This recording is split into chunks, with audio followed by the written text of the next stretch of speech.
आज आप लोग अक्सर देख रहे होंगे कि ताइवान का मुद्दा पूरे मीडिया जगत में छाया हुआ है। 2 अगस्त को नैन्सी पेलोसी जो अमेरिका के संसद की स्पीकर हैं, उन्होंने ताइवान की यात्रा क्या कर ली। जैसे चीन पगला सा गया है, ऐसा लगता है कि अमेरिका ने उसकी दुखती रग पर हाथ फेर दिया हो। चीन अमेरिका समेत ताइवान सबको बंदर घुड़की देने शुरू कर दिया है। वहाँ के प्रोपेगेंडा अखबार ग्लोबल टाइम्स ने ऐसा माहौल बना दिया कि जैसे लग रहा है चीन सारे विश्व को खा जाएगा और चीन से बड़ी कोई शक्ति है ही नहीं। इस समय चीन ने दनादन मिसाइलें दागकर युद्ध का अभ्यास शुरू कर दिया। ताइवान को चारों तरफ से घेर कर युद्ध का अभ्यास कर रहा है और ऐसा लग रहा है कि ताइवान अब गया कि तब गया। लेकिन दाद देनी पड़ेगी ताइवान के लोगों की कि उन पर इसका कोई असर नहीं पड़ रहा है और वो नॉर्मल से ज़िंदगी अपनी जी रहे हैं। आज हम देखेंगे कि आखिर चीन का वार प्लान क्या है, वह दिखाना क्या चाहता है ताइवान को घेर कर। और चीन ने कुछ मिसाइलें जापान पर भी दागी। क्या वो जापान को भी इस युद्ध में शामिल करना चाहता है, यानी क्या वो इस युद्ध को विश्व युद्ध बनाकर ही रहेगा। आखिर क्यों दाग रहा है इतनी मिसाइलें ताइवान पर। क्या चीन ताइवान को तबाह करना चाहता है, या चीन के पास वास्तव में इतनी शक्ति है कि वो ताइवान को तबाह कर दे, या सिर्फ दिखा ही रहा है कि हाँ हम भी कुछ हैं। ताइवान पर हमले से क्या चीन पर कुछ प्रभाव पड़ेगा, क्या चीन आर्थिक रूप से तबाह हो जाएगा।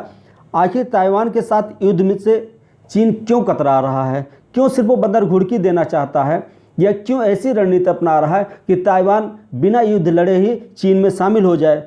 लेकिन वास्तव में ताइवान की सेना की रणनीति क्या है। और सबसे खास बात, अमेरिका का रोल क्या होगा। और ताइवान चीन का, और ये भी है कि ताइवान चीन का जवाब नहीं दे रहा है। आखिर ताइवान चीन का जवाब क्यों नहीं दे रहा है। तो हम सबसे पहले ये देखते हैं कि नैन्सी पेलोसी की यात्रा से चीन पर क्या क्या प्रभाव पड़ा है। तो सबसे पहले चीन ने क्या किया, ताइवान के पास भारी सैन्य अभ्यास कर रहा है, लगातार सैन्य अभ्यास कर रहा है, लाइव मिसाइलें दागकर सब डराने की कोशिश कर रहा है। गुस्साए चीन ने सैन्य अभ्यास के दौरान समुद्र में बहुत सारी मिसाइलें दागी, यहाँ तक कि बैलिस्टिक मिसाइलें भी दाग रहा है जो ताइवान के ऊपर से जा रही हैं। लेकिन खास बात यह है कि चीन जितनी रणनीति अपना रहा है, दिखने में ऐसा लग रहा है कि सिर्फ चीन माहौल बना रहा है।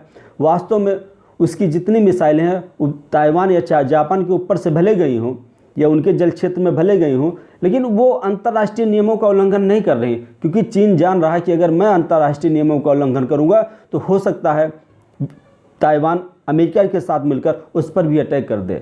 और आपको ये मालूम होगा कि जो बैलिस्टिक मिसाइल होती हैं वो पहले हवा में जाती हैं और लगभग 100 किलोमीटर ऊपर तक जाती हैं। तो ये नियम भी है कि अगर इससे ऊपर कोई मिसाइल हो तो उसको अटैक नहीं माना जाता है। इसलिए उसकी सारी रणनीतियाँ यही है कि वो यही दिखाना चाहता है कि अपने जनता को कि मेरे अंदर गुस्सा है, मैं सब कुछ करूँगा।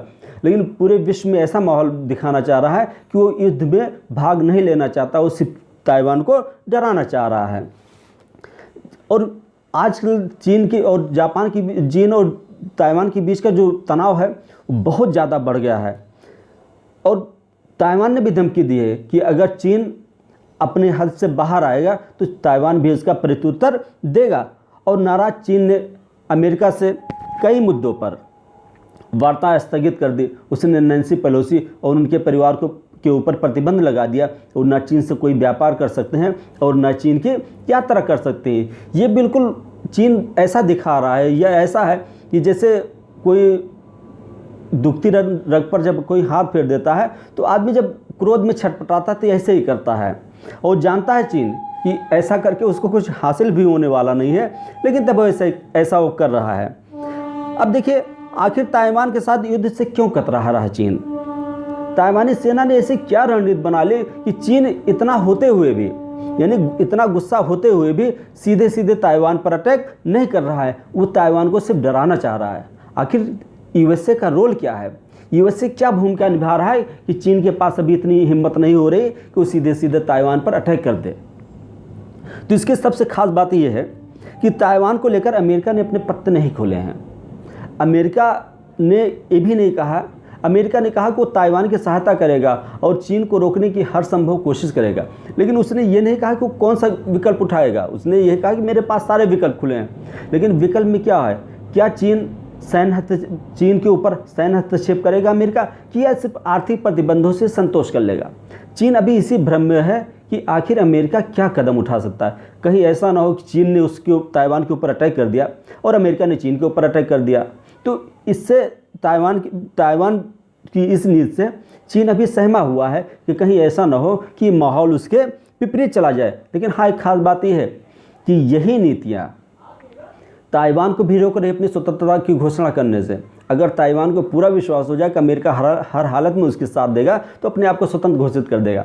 लेकिन अमेरिका की यही रणनीति कि अपनी जानबूझकर अपनी रणनीति साफ नहीं कर रहा है, और इससे एक फ़ायदा ये भी है कि वो चीन को पूरी तरह से ताइवान में, हांगकांग में उलझाने में लगभग पूरी तरह से सफल हो रहा है, जो चीन के लिए एक तरह से बाधक का काम कर रहा है। और ये जो रणनीति है अमेरिका की, ये लगभग बहुत सफल रणनीति है। ये अमेरिका की चौधराहट को घटने नहीं देना चाह रही है, और चीन जैसे देश को जो इस समय बहुत तेज़ी से उभर रहा है, उसको उसने घेर कर पूरे ताइवान तक या वन चाइना पॉलिसी तक ही सीमित कर दिया है। अभी हाल फिलहाल में देखिए, तिब्बत का केस आया, दलाई लामा की प्रतिनिधि से जाकर अमेरिका मुलाकात किया। यहाँ ताइवान का मसला है, उधर सिंजियांग का मसला है। चीन के छोटे छोटे मसलों को उभारता रहता है, यानी ऐसे मसलों को अमेरिका टच करता रहता है जो चीन को परेशान करे और चीन को टेंशन में डाले। और वो मात्र इसीलिए करता है जिससे चीन जो जिस तरह विकास कर रहा है उसका विकास में बाधा आए और वो उतनी तेज़ी से आगे न बढ़ पाए कि अमेरिका की चौधराहट को चुनौती दे। और दूसरा ये भी है, ताइवान ने हमले से काफ़ी पहले, यानी बहुत समय पहले से उसने अपने यहाँ वार्निंग सिस्टम जारी कर लिया, जो हमले से काफ़ी पहले ही उसको चेतावनी दे देगा कि हमला होने वाला है। और ये बिल्कुल इजराइल जैसी सुरक्षा नीति ताइवान अपनाना चाह रहा है या अपना रहा है। और ताइवान की सबसे खास बात यह है कि उसने चीन का सामना करने के लिए, यानी चीन समुद्री रास्ते से जब ताइवान पर ना अटैक कर पाए, उसने गुरिल्ला सैनिकों के रूप में अपने नौसैनिकों की भर्ती की है और उनको छोटे छोटे जहाज़ दिए और बहुत सटीक मिसाइलें दी हैं, छोटी मिसाइलें कि जो तुरंत अटैक कर दें। यानी अगर चीन कभी भी अटैक करता है और समुद्री रास्ते से ताइवान तक पहुंचने की कोशिश करता है और अमेरिका ने थोड़ी सी भी मदद कर दी ताइवान की, तो ताइवान चीन के लिए एक मुसीबत हो जाएगा। और सबसे खास बात यह है कि ताइवान अपनी सुरक्षा में जो खर्चे हैं वो बड़े बड़े हथियारों के लिए नहीं कर रहा है कि पनडुब्बियाँ खरीद लें या बड़े बड़े युद्धपोत बना ले। वो छोटे छोटे हथियारों पर ध्यान दे रहा है कि ऐसे छोटे छोटे हथियार विकसित करें जो चीन को परेशान करें। वास्तव में उसकी रणनीति चीन को जीतने की नहीं है, उसकी रणनीति है अपने आप को सुरक्षित रखने की। और इसलिए और कुछ ऐसे गुप्त हथियार उसने विकसित किए हैं जो चीन को भी नहीं पता है। और निश्चित सी बात है, ताइवान की टेक्नोलॉजी बहुत आगे है और चीन से भी आगे है। चीन के पास भले बड़े बड़े हथियार हों, लेकिन जो ताइवान की टेक्नोलॉजी है वो छोटे हथियारों में उसको बहुत ज़्यादा महारत हासिल है। और इस बात को लेकर चीन भी सशंकित रहता है कि आखिर ताइवान की भाई कोई एक छोटा सा द्वीप, बहुत छोटा सा, जो कि आपके समूह भाग के बराबर भी नहीं है और आपको चुनौती दे रहा है, तो निश्चित सी बात है उसके पास कुछ ना कुछ ऐसी खास चीज़ें ज़रूर होगी जो उसके अंदर इतनी क्षमता पैदा कर रही है। और इस बात से चीन भी घबराता है कि कहीं कुछ ऐसी टेक्नोलॉजी हो जो बाद में चीन पासा ही उल्टा पड़ जाए, यानी चीन ताइवान पर अटैक करना चाहे, उल्टा चीन पर ही अटैक हो जाए। इससे भी वो डर रहा है और वो ताइवान यही कोशिश कर रहा है कि छोटे छोटे हथियार खरीदे।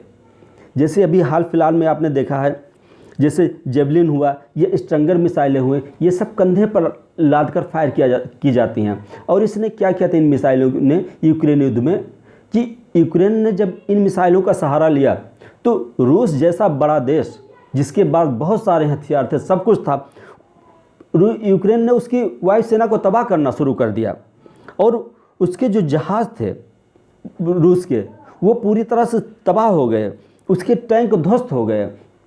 और जो उम्मीद थी कि रूस कुछ ही दिन में यूक्रेन को जीत लेगा, और आज देखिए युद्ध कितना लंबा चल रहा है मात्र इन्हीं छोटे हथियारों के कारण। तो चीन डर रहा है कि कहीं यही टैक्टिक अगर ताइवान अपना लेता है तो चीन का क्या होगा।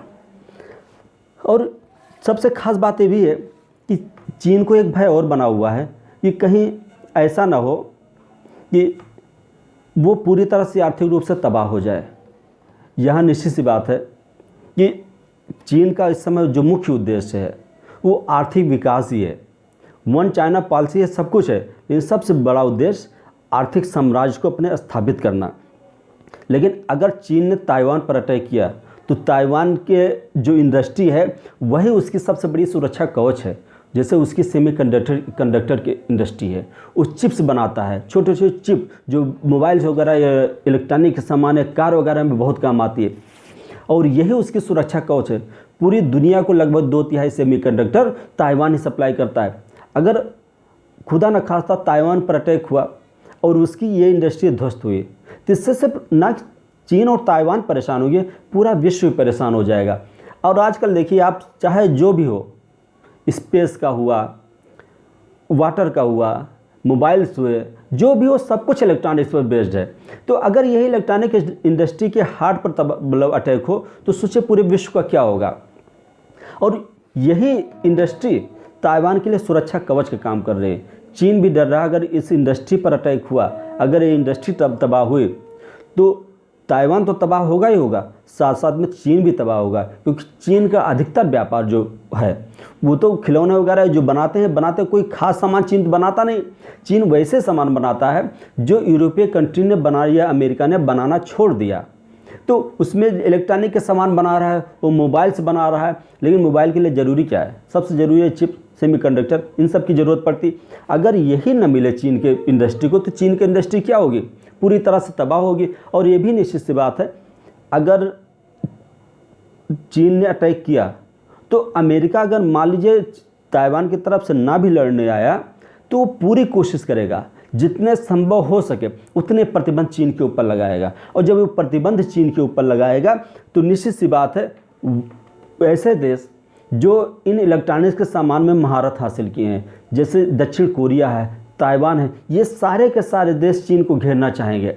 और दक्षिण कोरिया भी जो चिप का बहुत बड़ा हब है वो भी अमेरिका का ही साथ देगा। और आज जो सप्लाई कर रहा है चीन को, जिसके आधार पर चीन की इंडस्ट्री खड़ी हुई है, वो सारी की सारी इंडस्ट्री पूरी तरह से तबाह हो जाएगी। तो निश्चित सी बात है ताइवान तो बर्बाद होगा ही। अगर चीन ने ताइवान पर अटैक किया तो चीन भी पूरी तरह से बर्बाद हो जाएगा। और कभी कभी ये भी ग्लोबल टाइम्स के उसमें आता है स्टेटमेंट में कि चीन पूरे दुनिया के सामानों का हब बना हुआ है। अगर मान लीजिए कि किसी ने आक्रमण कर दिया या अगर चीन ने सप्लाई करना बंद कर दिया तो पूरा विश्व तबाह हो जाएगा, पूरे यूरोप में हाहाकार मच जाएगा, अमेरिका में हाहाकार मच जाएगा, वहाँ सामान की कमी हो जाएगी। जबकि ऐसा कुछ नहीं है, क्योंकि कुछ समय पहले यही भ्रम रूस भी पाले हुए था। रूस को भी पूरा विश्वास था कि अगर वो तेल की गैस की सप्लाई करना यूरोप को बंद कर देगा, क्योंकि यूरोप नेचुरल गैस के लिए पूरी तरह से रूस पर निर्भर था। और रूस जानता था कि अगर मैं गैस की सप्लाई बंद कर दूंगा तो यूरोप में हाहाकार मच जाएगा। लेकिन वास्तव में चाहे यूरोपियन कंट्रीज़ हों या अमेरिका हो, ये दो रणनीतियां लेकर चलते हैं। ये किसी देश के ऊपर पूरी तरह से निर्भर नहीं होते हैं। और यही भ्रम रूस को था कि वो अगर गैस की सप्लाई बंद कर देगा तो यूरोपीय कंट्री पूरी तरह से दब जाएंगे। लेकिन हुआ क्या? जब उसने गैस की सप्लाई कर दी, कम कर दी या ख़त्म कर दी, तो उसका ज़्यादा प्रभाव उनके ऊपर नहीं पड़ा, यूरोपियन कंट्री के ऊपर। और जितना पड़ा भी वो अमेरिका यूरोप मिलकर सब झेल लिए, उनका विकास उतना प्रभावित नहीं हुआ। लेकिन रूस के साथ क्या हुआ? रूस की आज लगभग 10% जो उसकी जीडीपी है वो सिकुड़ गई है। यानी उतना ही नहीं रही, उससे ज़्यादा 10% सिकुड़ गई। और आज रूस की हालत ये हो गई कि उसके पास कर्ज चुकाने की भी पैसे नहीं, यानी जो कर्ज का ब्याज है वो भी चुकाने के लिए पैसे नहीं है। और निश्चित सी बात है ये परिस्थितियाँ चीन को सजग कर रही होंगी कि चीन ऐसा कदम ना उठाए, यानी चीन ताइवान पर ना अटैक करे जिससे वो इस मुसीबत में फंस जाए। और ये भी बात है कि ताइवान भी चीन का जवाब नहीं दे रहा है, क्योंकि वो जानता है कि चीन बंदर घुड़की भले दिखा ले लेकिन कोई अंतर्राष्ट्रीय कानून को नहीं तोड़ रहा है। और निश्चित सी बात है जैसे वो अंतर्राष्ट्रीय कानून को तोड़ेगा ताइवान उसका जवाब जरूर देगा। और यहाँ ये भी है कि उसको भले लग रहा हो कि चीन ताइवान अकेला है, ऐसा नहीं है। आज विश्व में कई देश हैं जो धीमे धीमे ताइवान को मान्यता दी है। लगभग 15 देश ऐसे हैं जिन्होंने ताइवान को मान्यता दे दी। और सबसे खास बात है उसमें एक देश आता है वेटिकन सिटी। उसने भी ताइवान को मान्यता दी एक राष्ट्र के रूप में। बेलीज ने दिया है, हैती ने दिया है, पराग्वे ने दिया है। ऐसे 15 देश हैं जिन्होंने ताइवान को स्वतंत्र देश के रूप में मान्यता दी है। अब इसके आगे हम आते हैं कि ये जानने की कोशिश करते हैं आगे वन चाइना पॉलिसी क्या है। वन चाइना पॉलिसी ये कहती है कि जब चीन का साम्राज्य अपने चरम पर था तो उस समय चीन के अंदर में जो भाग थे उस सारे भाग आज भी चीन में मिलने चाहिए। इसी को लेकर चीन वन चाइना पॉलिसी कहता है। और इसमें हांगकांग भी आता है, ताइवान भी आता है, तिब्बत भी आता है, और यहाँ तक कि चीन अरुणाचल प्रदेश और लद्दाख पर भी दावा करता है कि ये भी चीन का अंग है। तो आप ये समझिए चीन के आसपास जितने भी देश हैं लगभग सारे देशों से चीन का सीमा विवाद है। ऐसा नहीं कि सिर्फ ताइवान के साथ है या भारत के साथ है, लगभग हर देशों के साथ चीन का कुछ न कुछ सीमा विवाद बना हुआ है। और ये भी है कि जब चीन में गृहयुद्ध छिड़ा था तो वहाँ कम्युनिस्टों ने पूरे चीन की मुख्य भूमि पर कब्जा कर लिया। तो वहाँ से जो चांग काई शेक थे वहाँ से वो भागकर फार्मोसा द्वीप आ गए और उन्होंने उसी का नाम दे दिया था ताइवान। और उस समय चीन के पास नौसेना इतनी सशक्त नहीं थी को ताइवान पर अटैक कर दे या ताइवान पर कब्जा कर ले। तभी से ताइवान की अलग व्यवस्था हो गई और चीन की अलग व्यवस्था हो गई। चीन में कम्युनिस्ट आ गया और ताइवान में लोकतंत्र चलता रहा। अब हम इस बात पर चर्चा करते हैं आखिर भारत का क्या अहम रोल है।